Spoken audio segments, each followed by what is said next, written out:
This conference will now be recorded. Oh, I see Barb just joining, so I will wait a second for Barb to get online. Well, actually, I'll start. She's getting online. She's an old pro at this. So first, what we're going to do is we're going to go through a quick round of introductions so that everybody can take about a minute or two to introduce themselves, their company, their product or service, and then maybe mention what would be an ideal client or a referral that the rest of us can give you. And then after we go through our round of introductions, I always see two more steps after that. One is based on the introductions, somebody may have questions for somebody else. So we'll go through a round of questions or comments based on the introductions. And then after that, just open it up for a quick general business discussion, kind of like what we were having a couple of minutes before I started recording while we were waiting for other people to join us. I always feel bad because some of the stuff that we talk about before we start the recording is some really great stuff and we don't capture it. And then that's it. You know, we'll keep it hopefully to 30, 40 minutes. And then we'll disband. So let's see. And I'll just go, I'll mute everybody. I'll just go straight in the order that I have here for my introduction. And here we go. Barb, I know you're just joining us, but you're actually the first one on my list. I don't know if it goes backwards or what, but if you want to take a minute or two to introduce yourself to the rest of the group and kind of what I just said, a good client and so on and so forth. Sure. So, hi, everybody. I'm Barbara Klein. I'm the Lough coach. I am a dating and life coach, and I help singles who are frustrated and lonely by teaching them how to discover their own self-worth so they can fall in love.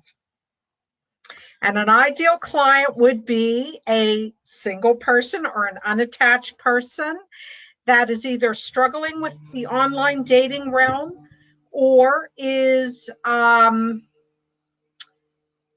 scared of it. Sorry, my gardener's here. That's why I was late and they're making noise. That's fine. And I do have maybe a question or comment for you, but we'll loop back after the introductions here. Cory, do you want to introduce yourself to the group and same thing, your product, service, who we can refer to you? Sure. So my name is Cory Hoffman. I'm a commercial real estate agent here in Pittsburgh with Edge Commercial. Been doing it for about 20 years, and I represent business owners and investors with their real estate transactions in Pennsylvania as well as Virginia and DC. But really a good referral would be a business owner or investor who needs to make some type of real estate decision over the near or short-term future, whether that be leasing or buying or selling or even subleasing. That's what I do. Okay, excellent.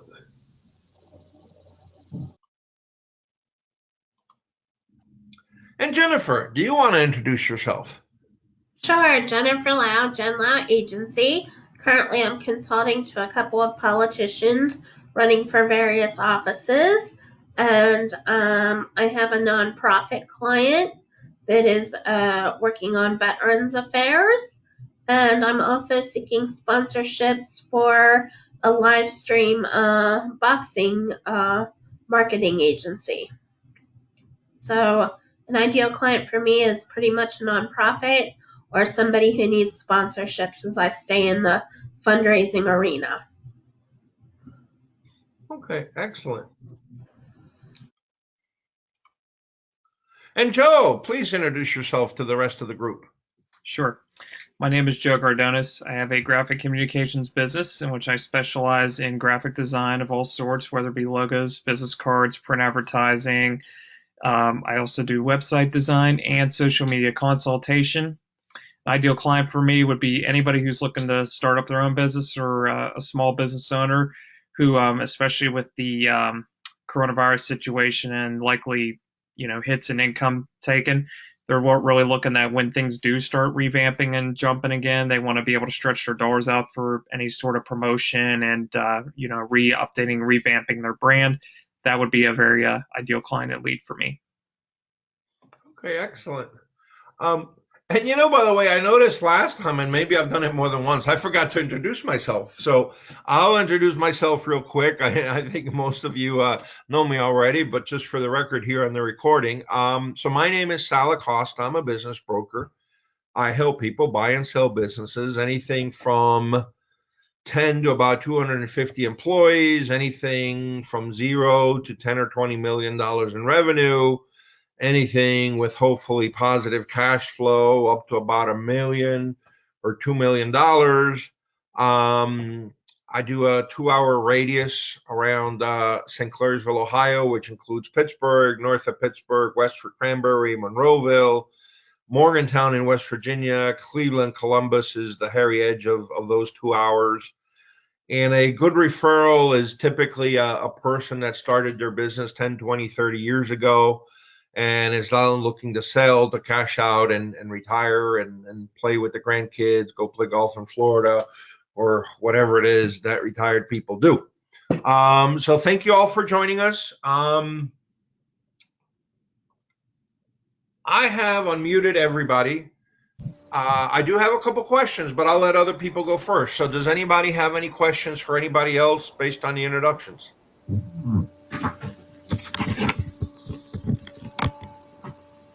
Yeah, I have a question for Cory. Yes. Okay, well, I'm at the point that I can sit for the state of Pennsylvania licensing exam. Okay. In real estate. So Okay. I understand you can do that and have the license for 5 years. Are there any companies you would recommend for doing commercial aside from Keller Williams? Because the fees were like $115 plus $125. So it was what, $240, $250 a month just for your fees to hang your license. Have you looked at EXP? No, I haven't. Okay. I don't know. I mean, that's another one that I've heard of that if you're looking, it's to just hang. Are you looking to just hang your license, or what are you looking to do with it? Like are you looking to do it for residential, commercial, or? Commercial. I was doing off-market commercial nationwide with an attorney out in New York, but he's having back surgery and he's not real reliable and he doesn't always follow through.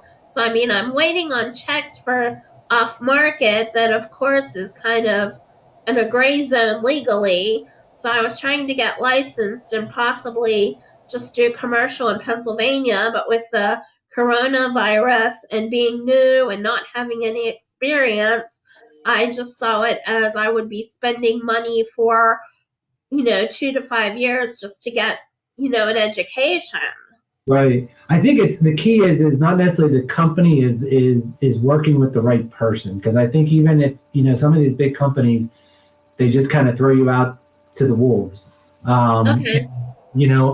Let me think about that and think about maybe we could talk offline and get a better sense of what you've done or what you're looking to do in the commercial side, and maybe I could give you some better direction. But I think it's really the key is really more the right situation, I think, than the right company. Okay. That's the way I would explain it. All right. Well, thank you. That reminds me, if you folks, anybody wants to put into the chat log, like your contact information, websites, email, whatever, I'll send a link with a video, with the video, and I'll also send the chat log so that everybody can see everybody else's contact information if you want to continue the conversation offline after today. Cory, before we let you go, I do have a question based on, again, what we were talking about before we started recording. Sure. You said your office was in Greensburg, but you had people in other places. So what kind of footprint do you actually cover for business in total? So my story is my wife and I lived in Washington, D.C. for 15 years. And we moved back here. We're originally from Greensburg. We moved back here about 5 years ago.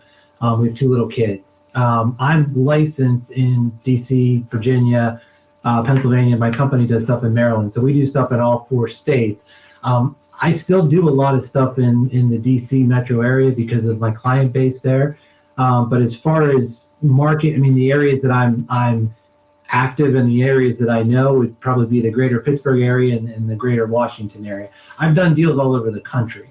And I've got good sources and good networks of brokers in different markets. But the markets that I would say I cover and I have a really good understanding of, the market fundamentals, I would say Pittsburgh and DC. And when I say DC, I mean DC, Northern Virginia, and Maryland. Maryland, right. Yeah. Okay, cool. All right. Hey, Barb, I have a comment/question for you because I know this has come up in some other things too.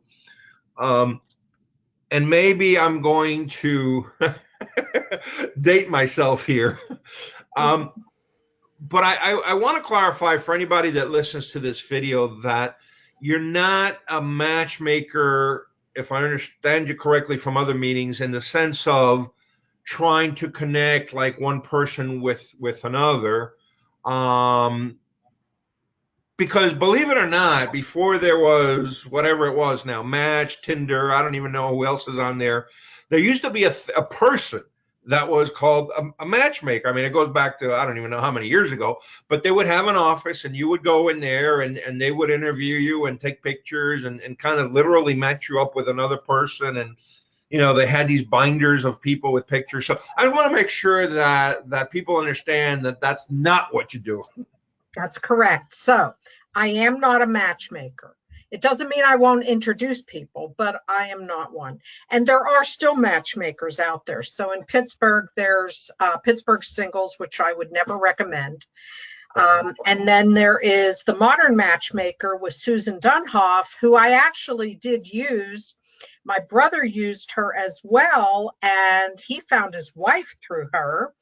I wasn't successful with her, but it's okay because I still found my love. So, but she has a really good program. She's been doing it for many, many years. And if somebody wanted a matchmaker versus learning how to do it online, I would highly recommend her. Let me ask you real quick, and we'll move on to something else, but just in general, since you're kind of in that industry, in that environment, would you recommend for people to try, and I know there might be a big cost difference too, but would you recommend to people to try to go use the online services, or would you recommend in general for people to try to use like a live person matchmaker? So, everybody has their own quirks and desires and fears about things. So the problem with online dating, which is what I certainly teach and recommend, is there's a lot of fakes out there and people wanting to scam you. So I do teach my clients how to recognize those people, as I was able to do after a lot of pain and suffering that I had gone through. But not everybody's comfortable with that. There's a lot of private people out there. So under those circumstances, I would highly recommend a matchmaker, because with a matchmaker versus online, they're just basically, the algorithms. You might answer questions that will introduce you to people that might match up better with you than others, but you're still in the flow of everybody. With a matchmaker, there is honing in, there is specifics, etc., that they're going to work towards finding a quality match that goes with your personality type, your educational level, etc., all that stuff.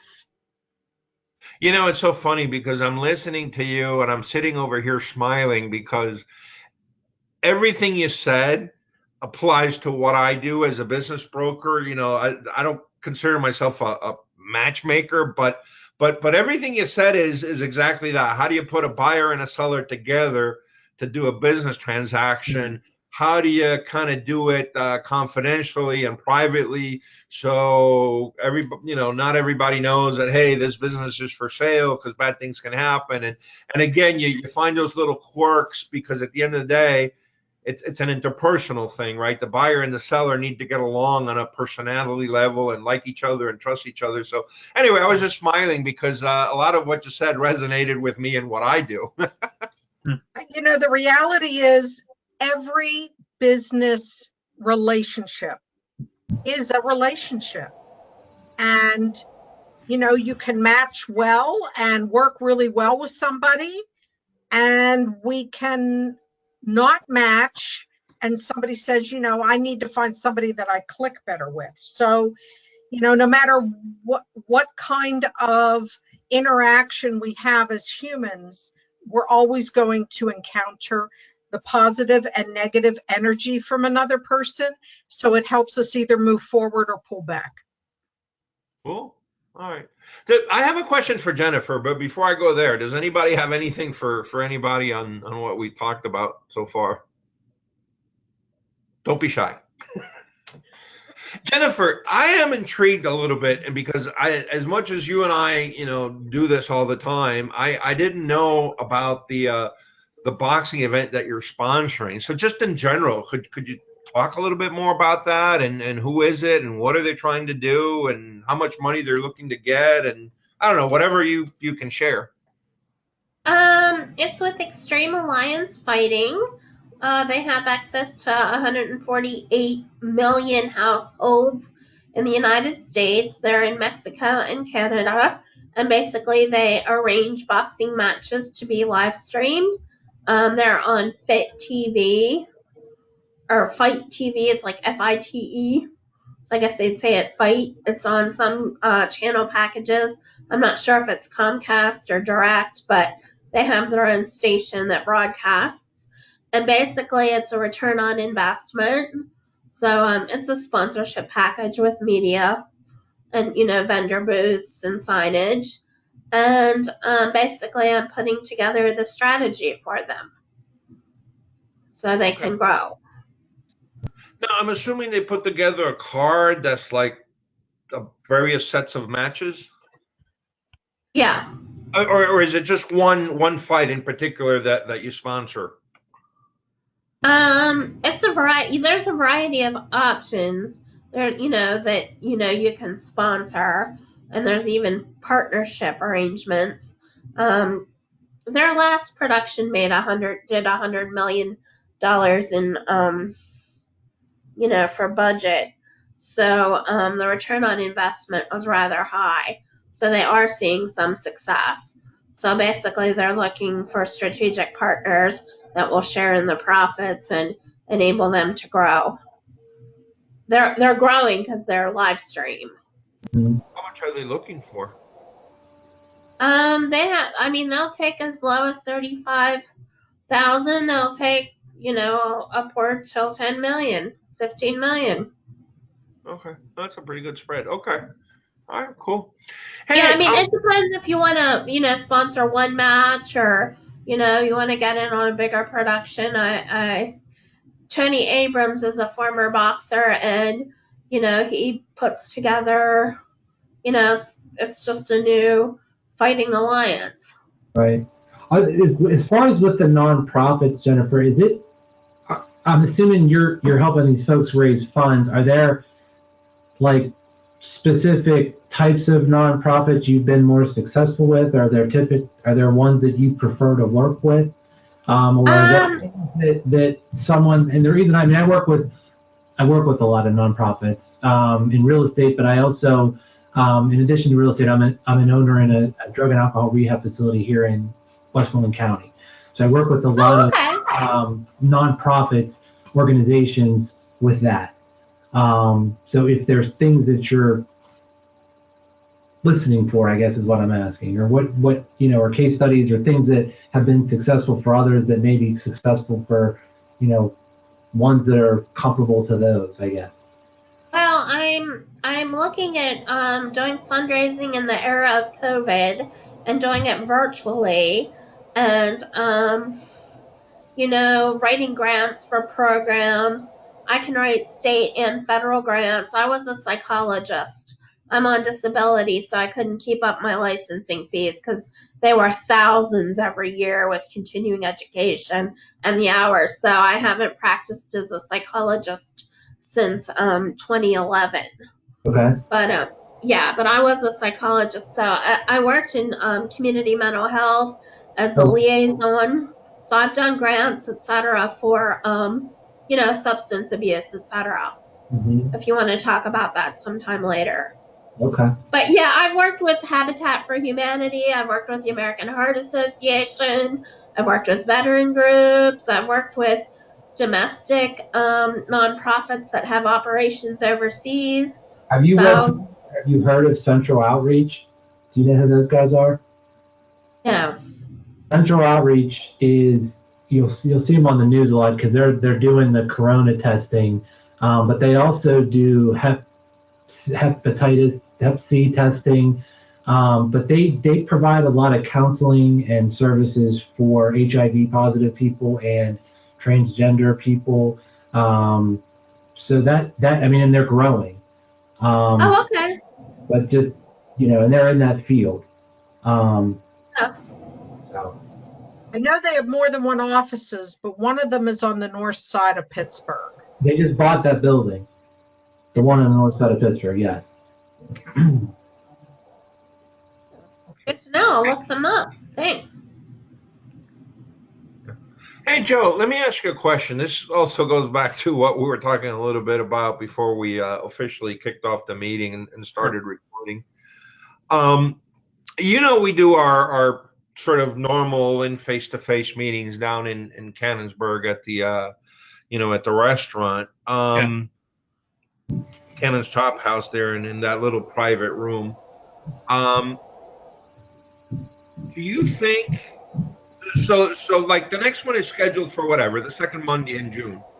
Do you think people would be receptive already to kind of that activity again, or should I hold off and try to do some more of these virtual activities? What do you think? I know for me, to be honest, I feel like as long as nobody's sick and everybody wears a mask, like that should work for me at least. But I can't really speak for everybody else just because of how they feel about it, because there is some concern obviously about how contagious this is, and also if I don't really know what the CDC guidelines are for restaurants, or at least how Pennsylvania is treating it, because I know that, there's been the yellow phase, the red phase, and then there's a green phase. And I've tried to look into it, but I don't know what the specific guidelines are for restaurants in the matter. Does anybody else know what the green zone for restaurants means? I think it's confusing personally, but I don't know. I don't know. Yeah, I just saw that all that I read initially for any counties that are in the green zone of the reopening phase for Pennsylvania is compliance with CDC guidelines, and it's like, well, does that mean that restaurants still can't do, takeout? Can only do takeout and delivery still, or is there going to be a limit on how many people can be in a restaurant if they do dine in, eating again? I don't really know. So I guess that would be one, is it actually possible to do that? Let's just say in June. And two, I think maybe that's a question that I feel would be better served to be answered by everybody who's a part of the list, if they would be open to that. Me personally, if we're all good to meet in person and, it's within the guidelines, I'll come, because it's like, I don't personally have any pre-existing conditions, and I'm not sick. So I don't, what I mean? Even if there is a slight chance I could get it, I like my chances of making it, I guess, is what I'm trying to say. And of course, if I did get sick, I wouldn't be around people, so I have no problem doing that. But that's just me. Yeah.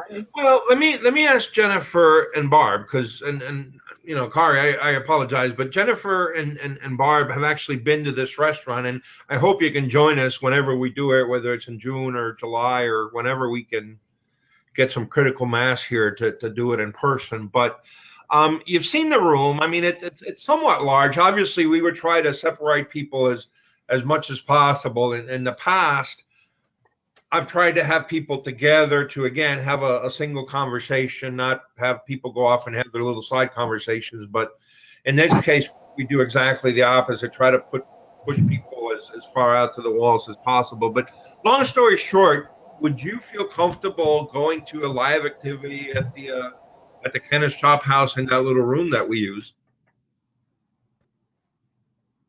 Okay, so I might be, but I'm going to be probably out of town the whole month of June. So virtual still works for me under those circumstances.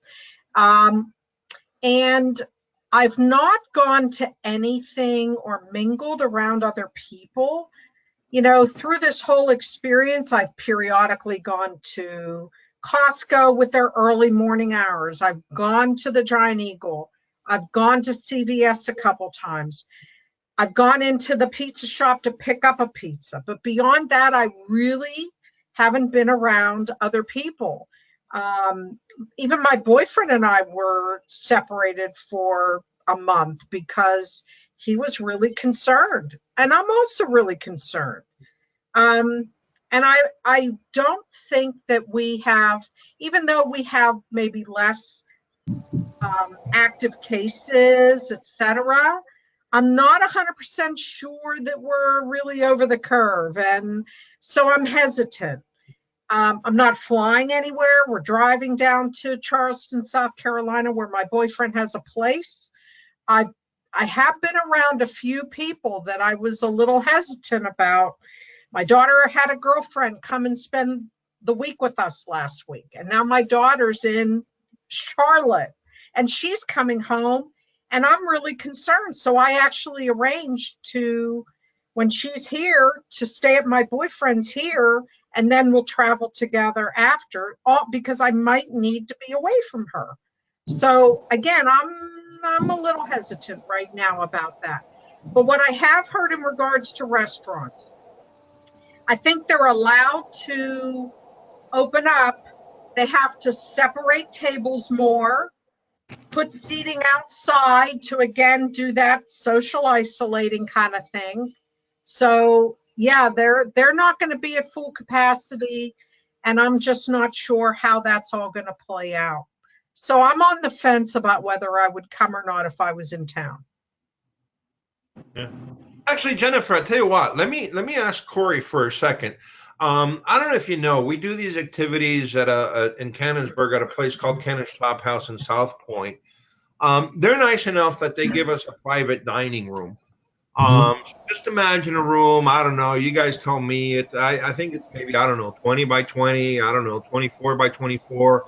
And we usually just put a square table in the middle of the room, and we sit 2 to 3 people per side. Because I cap it at 10. By the way, funny. Even before this, I used to cap it at 10, just to again have a single conversation. So usually we put 2 to 3 people per side. Maybe a guest speaker would be number 11, that kind of thing. How would you feel about that type of activity? And again, in June, July, August, it doesn't even have to be, the one coming up in June, but just more in general.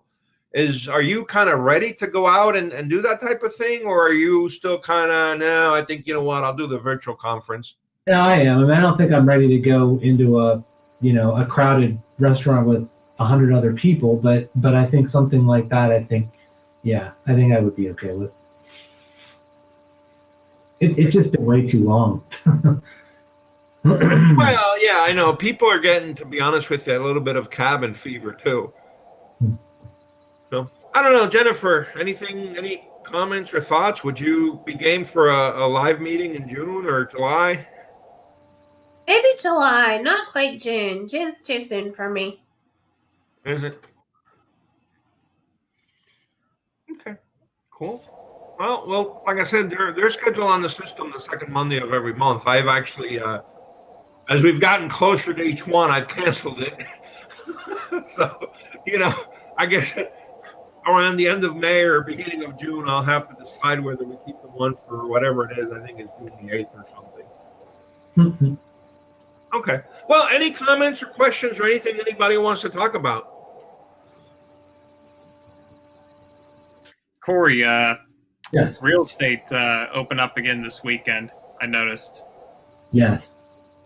How's that been for you? Have you been plenty busy with that now that things have opened up, or Well, changed? I mean, it's funny. I mean, for the first couple weeks, I spent a lot of time just talking to business owners, and I mean, I have a lot of different clients in a lot of different industries. I always tell the story. I have a client um, who unfortunately owns, I think, 7 different Taekwondo studios, and he's been building a business for 20 years, and he's beside himself. He doesn't know what he's going to do. And every different landlord is handling the situation differently.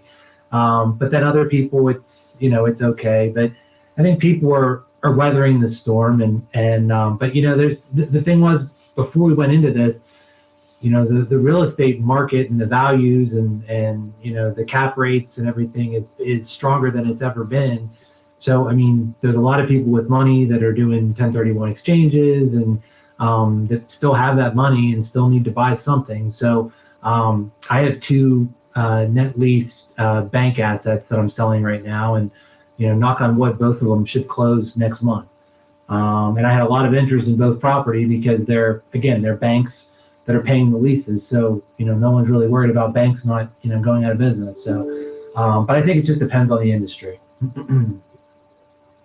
So. Let me mention this to you, Cory, by the way. If you ever run into a situation, and I don't know if you handle this or not, or want to handle this or not, but sometimes a business owner will approach you as a realtor and because they want to sell their business, but they don't have real estate because all they do is lease at several locations. Right. My experience has been typically working, quite honestly, with other realtors that they're not interested just because it's not their ball of wax. They don't know how to do it. They don't like to do it. There's no real estate involved, whatever it may be. So Yeah. I was going to throw it out there. If you run into that situation and you don't want to deal with it, I deal with it because Absolutely. What I have had experience in, and what I do target, especially manufacturing, other industrial owners are doing sale leasebacks of their property, and sometimes and you may run into this in a situation with a company where the business owner owns the business and they own the real estate, and if they're selling to a private equity firm, they may not want to buy the real estate because a lot of times private equity firms just want to buy the business. So they may just buy the business, and at that point, sign a 15-year lease or 10-year lease with the landlord. Well, that's gold, out there if you try to sell it. So, if there's a way to separate the two, and sometimes you can get more money for your client by doing that. But I think there could be potential situations on both of those. No, wait, let me ask you this question though, just to be clear. So let's say there's a business owner that owns his business and his real estate. Yes. As part of the transaction to sell the business, he'll sell the business, but keep the real estate and then lease it to the buyer, new owner for whatever, 10, 15 years. What if you're saying that you can then take that lease and sell it separately and pay the old business owner for selling that lease to somebody else that wants to hold it as a landlord? Yes, correct.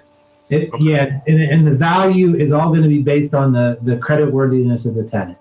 But it happens. I mean, as I said, with the drug and alcohol rehab stuff, I've started reaching out to a lot of these treatment companies in different areas because I understand the business, so I can intelligently talk a little bit more than the average broker about these rehab facilities. So it happens in that world all the time when these outpatient and inpatient facilities get bought, because they get bought a lot of times by these private equity firms, which just don't want real estate, or they don't see the value in real estate. So yes, you want to get in that situation, you want to get as long of a lease as you possibly can, and you want to get it as an absolute net lease, meaning that the landlord has no responsibility. So if the roof breaks or the HVAC breaks or any of that, it's the tenant responsibility, and that's the most saleable investment. Okay, cool. Yeah, because all right, that's good to know. All right, well, listen, guys, we're pushing a little bit. I mean, I know we started late, but we're at 41-minute mark here.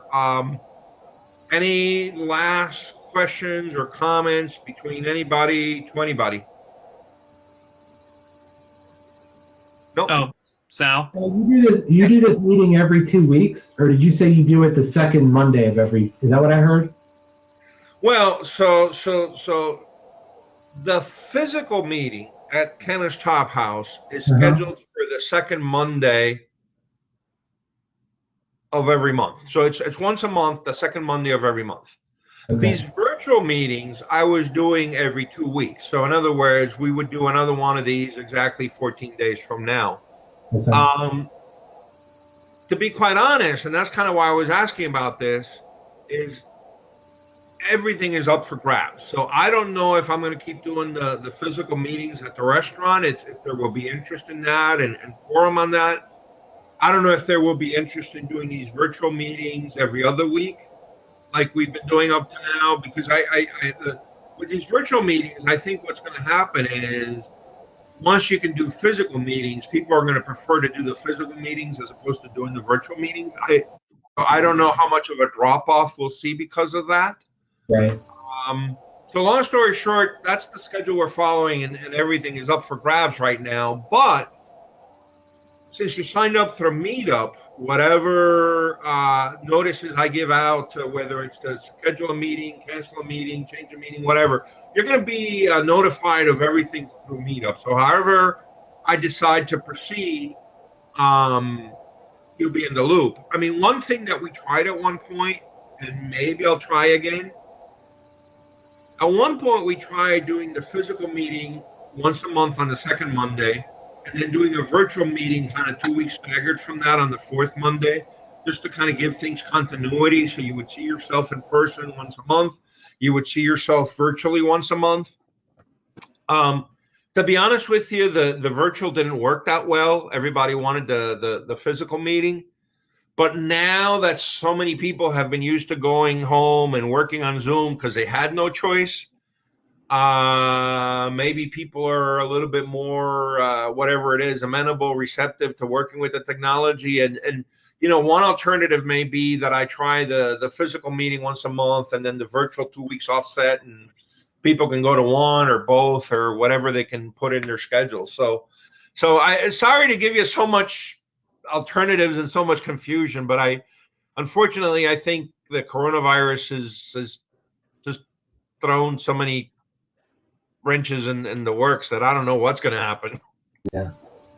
There are a lot of what ifs, and we don't know, is this going to cause us to recontain ourselves in the fall and whatever. So, yeah, I'd say go with the flow and see how things progress and make those decisions 2 weeks at a time. Yeah, well, yeah. I mean, and whoever feels comfortable with the physical can go to with the physical. Whoever feels comfortable can go with the virtual. So I guess that would give people the two different choices.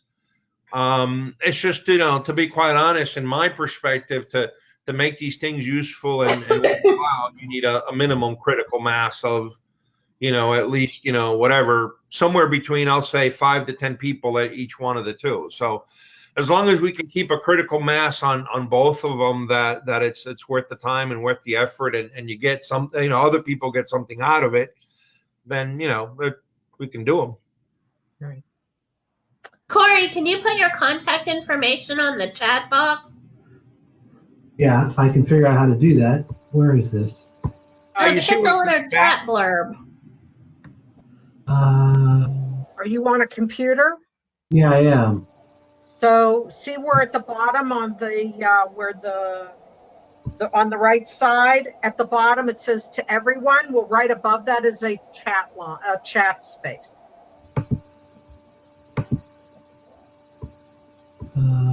Open the attendee. Okay, here we go. Is this? And you can do a cut and paste from an email or a signature block in an email or something if you want. Sounds like it's happening. Yep, you got it. No, I wanted to mention to you a while back. You asked me about video editing, like simple video editing. At the time when you asked me, I didn't quite have a computer that was as up to date that could handle like simple video editing projects, and now I do. So if that ever were to come up again as a question, just let me know what you or whoever you're associated with is looking for, and I'll see what I can do for you. Oh yeah, absolutely. Well, I'll tell you what. Let me thank you for reminding me about that and offering that, because yeah, absolutely. I think it would be nice to do some real simple video editing other than to let this flow as a stream of consciousness. Who the hell was it that said that? I'm going back to like fifth grade English. Uh, anyway, um, so yeah, thank you. And yeah, if we decide that it's a physical meeting once a month and a virtual meeting once a month, then definitely a little simple video editing on the virtual once a month will come in handy. Sure. All right, guys, I'm gonna thank you for taking a little bit of time to join us. Cory, I would encourage you to, when you get a chance. I know you're all the way out in Greensburg, but maybe when you can coordinate something, come out to Cannonsburg and join us for the physical meeting. Is that the Chop House, the one that's in the town center?